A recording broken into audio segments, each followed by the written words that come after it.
Şimdi John Mulligan gelecek gene. John Mulligan da iklim değişikliği konusunda altın madenciliğini anlatacak. John. Thank you. Hello, it's me again. I just thought, what a great presentation that was. And it made me think that 20 years ago, if I'd been at a mining event, I don't think would have been talking about turtle management, seed management. So it's really great to see the progress that we've made. I'm here to talk about climate change, and I'm grateful again because a lot of the groundwork, the context for my presentation was already presented. And again, for some reason, the World Gold Council has been looking at climate change as a dedicated work stream for 6 years or so now. And what started us on that journey was actually large-scale institutional investors, sovereign wealth funds in particular, pension funds, the big investors who came and said, before you start talking about gold as an investment, as an asset, what can you say about gold's ESG credentials, and what can you tell us about climate? And 5 or 6 years ago, the answer was very little. We spent some time looking around at academia across the world, looking at what data there was, but there was very little data, and what there wasn't very good. Fast forward 5 or 6 years, and I think we're in a better place. And you've already seen people describe, refiners, miners, describe how they are now measuring their carbon footprint, their climate impacts. So I think we've come a long way. We've also looked at applications within the gold sphere that might help in terms of advancing technologies. But really importantly, we've mapped out the transition roadmap, the path for gold and gold mining in particular to move towards a potential net zero future. And I'm going to touch upon those in a little while. The question therefore then becomes, can the industry decarbonize in a way that is meaningful for the rest of the world? Can it actually meet decarbonization targets that are in line with what we call the Paris Agreement targets, which is basically a certain temperature? Can it do that? Really importantly also, and I think this is meaningful when it comes to people who aren't really interested in the abstract policy discussions around climate, can the gold mining sector in particular contribute to what we call adaptation and resilience? And so for a lot of the world, when you talk about climate change, and we've heard it here today, decarbonization seems a long way away. It seems quite abstract, but they do understand the lived experience of a changing climate. They do understand too little water, too much water, landslides, drought, and so on. And so what can the gold industry do, if anything, to try and protect against those impacts, and what implications will that action have? So, first of all, gold's carbon footprint. Now, as I said, we've looked at this in detail probably 3 or 4 times, getting better data each time. But it's all about gold mining. So and that in itself is quite unusual for an economic sector. It's also unusual when it comes to mined products. For the vast majority of economic activity, and including mining, it's the thing that you produce that creates the carbon after it enters the market. That is not the case for gold. For gold, it is all about mining.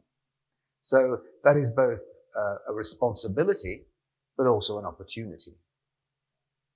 The majority of those emissions, when you start to look more closely, are related to energy. Both the energy you consume, but also the energy you generate. And this all depends on where you are in the world and how your mine is powered. But that, if you can start to move towards decarbonizing energy, or you can encourage the energy you're plugged into, the local grid, to decarbonize, you can have a very significant impact. So I say it's a responsibility, but the opportunity is also quite clear. And really important for gold when you talk about downstream, if you decarbonize the source, you decarbonize the value chain. And that is quite unusual. Certainly unusual for investment assets, but it's actually unusual for most economic sectors. I mentioned that carbon footprint, and it's already been mentioned separating it into scope 1, scope 2, and scope 3. Now, if you're not interested in the minutiae of carbon accounting, and even those of us who are, can find it quite burdensome, most things in the world, most activity, like I say, it's the indirect emissions, what we call the scope 3 emissions, that are the problem. So in the global economy, around 70 to 80% of emissions are the emissions actually that you can't directly control as a company. It's the emissions you inherit from your suppliers, from the materials you use, or it's the emissions generated once the product leaves the factory gate or the mine gate. So when we looked at scope 3 emissions for gold miners in detail, what we discover is, very unusually, as you'll see on this very simple chart, 90% of the emissions for the miners are inherited from their suppliers. Very little emissions downstream in the market and so on. And even in scope 3, very little emissions in their, the way that they deal with consumers, etc.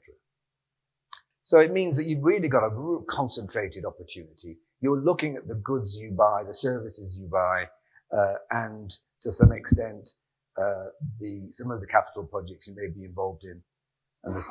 And there's an aspect to sharing emissions if you're in a joint venture, but it's all upstream. Now, we haven't published it yet, but we've started to look at, because I realize that when we talk about these things in an event like this, we're talking a fairly high level.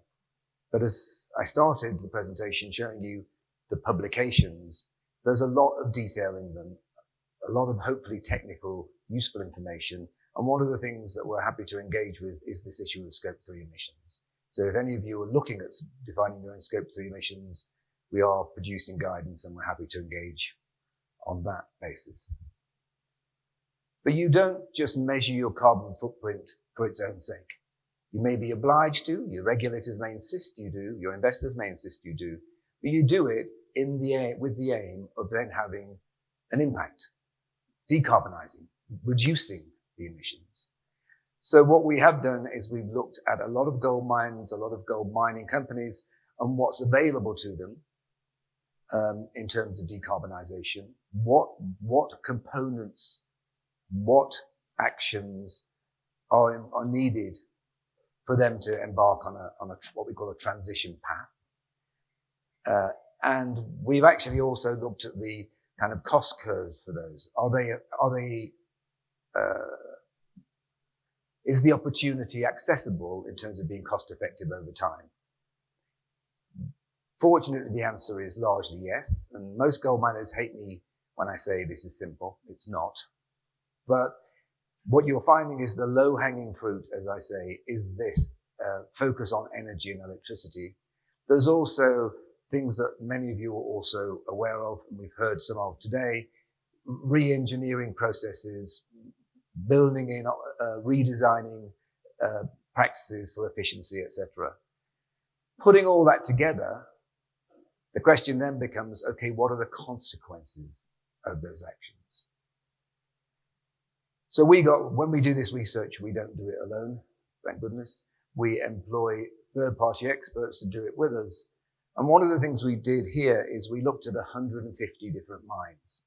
And we said, okay, let's look at what those mines are doing, what their plans, their stated plans are, their funded plans for decarbonisation, for change. And really important, and it's quite important for gold miners everywhere, what are the mining analysts saying about how investment will change in terms of the carbon footprint of the mine? What mines are going to close? What mines are going to come on stream? And what will that mean for decarbonisation. And if the trends that we spotted and defined are extended, and we extended them here to 2030, because frankly, if it doesn't happen there by then, we're all in trouble, and it becomes far more expensive and less effective. But if you project what's currently happening, even though we know it won't be linear, it won't be a straight line, gold mining should be able to, as I say, heavily caveated, it should be able to align itself with a below 2 degree Paris target. Now, there are a lot of economic sectors out there that would struggle to be able to say that. It is still a stretch. There is still more needs to be done. There needs to be more technological innovation. There needs to be more ambition to reach that 1.5 degree target. But nonetheless, unlike many other economic sectors, and indeed many other mining activities, gold mining should not be regarded as a hard-to-abate sector. It shouldn't be identified as something that will not be able to decarbonize. Now, those of you that have seen me speak before may be very familiar with this slide. I always leave it in and have done for several years because, again, for a lot of the world, when you talk about these charts and net zero 2050, they don't necessarily mean anything to their lived life. But when you talk about bringing clean energy to areas where it's not otherwise available, that has a big impact, both potentially in decarbonizing the local economy, but also in development impacts. And this quite old statement from the previous Secretary General of the United Nations tries to get that across. If you bring energy to a location that didn't have energy, you open up its economy. If you bring clean energy to that location, you decouple growth from carbon. And that is the big challenge but opportunity we face. And the reason why I say all of that is, in large parts of the world, gold miners are doing this. If you look at the solar arrays in West Africa, if you look at the most successful implementation of renewable energy in Western Australia, these were all gold mines. And in many cases, they were the only people doing it when they started. And in some cases, they're the only people still doing it in that location. So it is very significant. It's a potential catalyzing trigger for change when gold miners seek to decarbonize.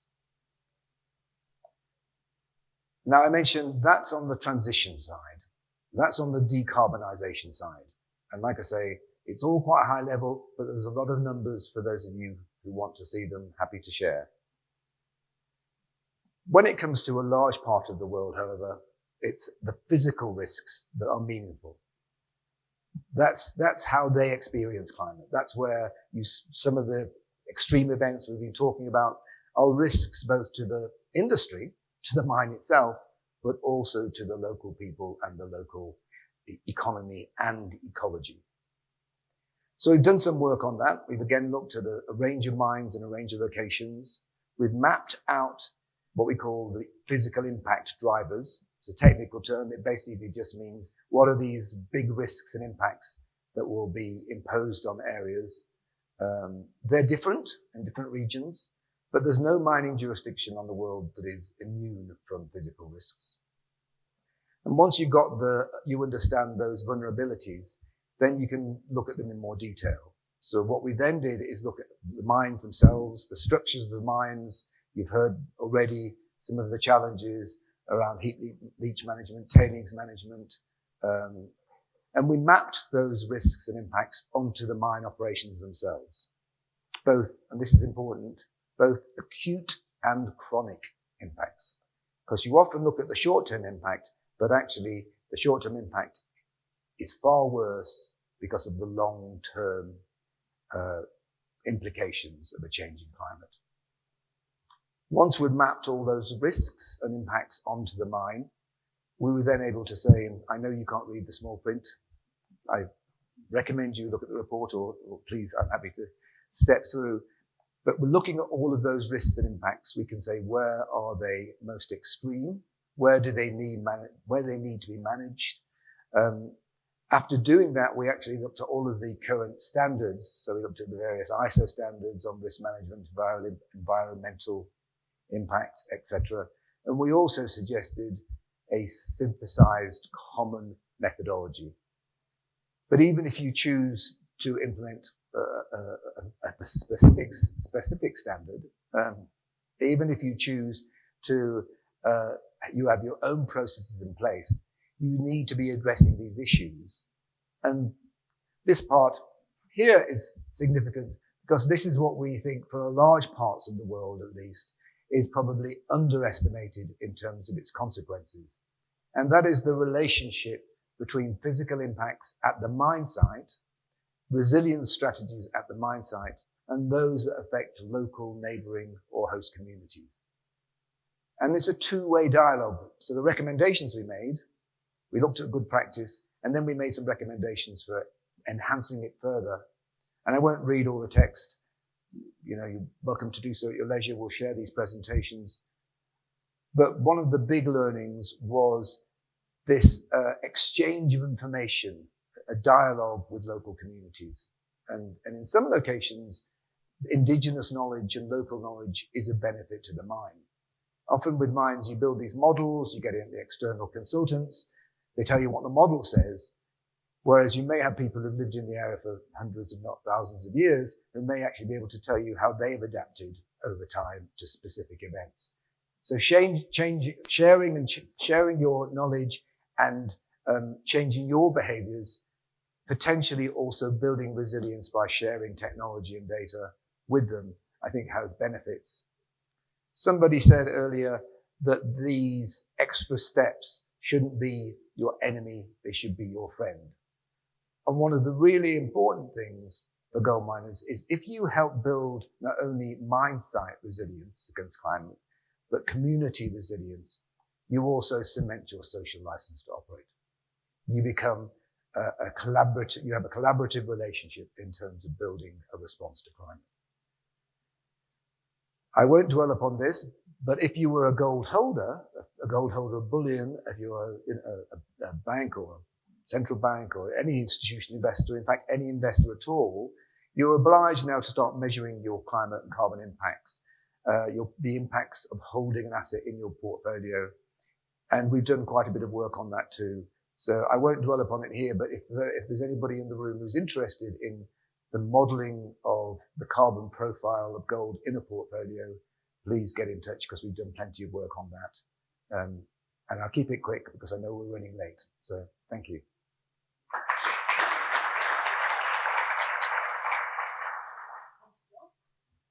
Any questions? Yes.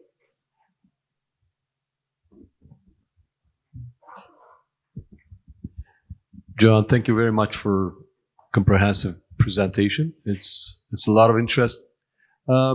Maybe, I don't know, this is a question to you or maybe you don't know about that, but I was interested, what's the result of accounting if you start, let's say, changing your equipment from fuel to electric so that you're reducing your carbon footprint versus the amount of required mining to produce the batteries to run these trucks or equipment? So I know it's a hard question, but I'm always interested because this is an important topic. Most of the time it comes into the discussion. So we need more mining. We need more impact or carbon, increasing the carbon footprint. Thank you. It's a really good question, and it's tied in, frankly, with the carbon implications of building battery minerals, if you like, or transition minerals. We have modeled the impacts from various changes. So we model things, for instance, if you say, if you moved X% of your diesel, if you happen to have a diesel generated mine, or if you move X% into solar and wind, what will that look like in terms of its climate impacts? The question I think you're alluding to is your scope 3 emissions measures when you start to consider that you're having to build renewable infrastructure and what are the carbon implications of renewable infrastructure. And so there's a balance there. There's a balance because you're basically building new infrastructure, which basically is going to involve a spike in your emissions. In carbon accounting terms, however, that is, and part of the guidance what we're suggesting is that carbon accounting in Scope 3 fails to account for the mine life cycle. It also fails to account for infrastructure life cycle. Basically, it's the carbon this year, the carbon next year. But of course, if you're building a mine, it's not dissimilar to saying if you're building a new mine and you've got lots of concrete coming in and steel and so on, guess what? Your Scope 3 emissions are going to spike. What we're suggesting is that the mining industry generally, gold mining in particular, starts highlighting that, starts saying this is not gold production emissions. This is an exceptional part, or potentially exceptional part, of the cycle of project development. And it's not dissimilar for renewables. If you basically say, yes, our emissions have grown because we've just bought these huge wind turbines which come with associated emissions, but they are exceptional emissions this year, because once you bought them, they don't continue to be new emissions, then you have a more clear, transparent way of reporting. So your total emissions will not stay high. They will diminish. The emissions for the years that you're building that infrastructure, if it has emissions associated with it, that is what we're recommending how you report. At the moment, it isn't reported that way. At the moment, it is just a snapshot figure, and basically people don't know what those emissions come from. And I think with investors and stakeholders, if they realize you have an increase in Scope 3 emissions, but they know those Scope 3 emissions are associated with renewable infrastructure for long-term decarbonisation, I think investors and stakeholders are far more forgiving. Globally, if you're asking me a global question on the carbon footprint of critical minerals and emission transition minerals, that's a bigger question, and I'll leave it for now. And John is leaving. Looks like we will not take any other question. Any more? No. Thank you, John.